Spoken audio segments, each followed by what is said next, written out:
on this day in Seventh Day Adventist history, January 20, 1827.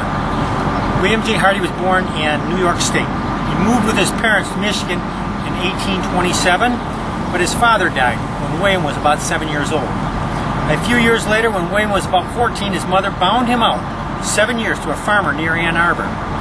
Recognizing the young man's exceptional abilities, the farmer released William before the 7-year contract had ended.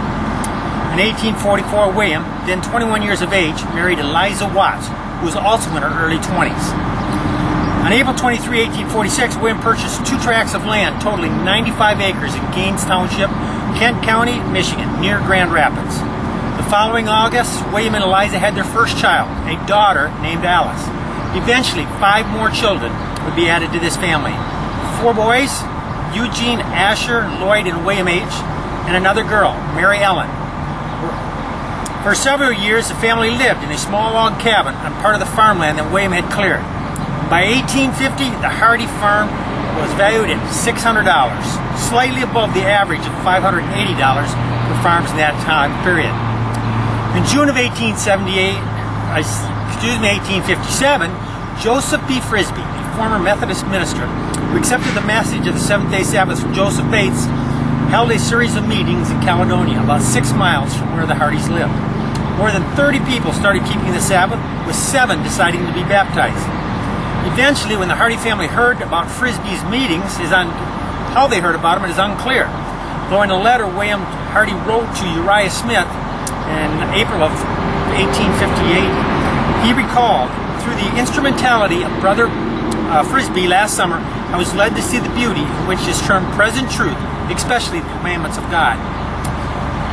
Now, the William J. Hardy family was a mulatto family, and perhaps Byington stayed with the Hardys an extra night after Eliza had been baptized, because it says that he was hoping to convince William J. also to join the church. So probably Eliza was the first member of the first black family to accept the Sabbath truth. Whether then or shortly thereafter, William decided to join the Sabbath keepers in Caledonia. Now on Tuesday, January 25 of 1859, Ellen White, John Lofrell, and his wife visited the Hardy families. They'd come north in a very large snowstorm. And when they were headed back to Battle Creek, they stopped about 14 miles south of Grand Rapids to stay the night with the Hardys.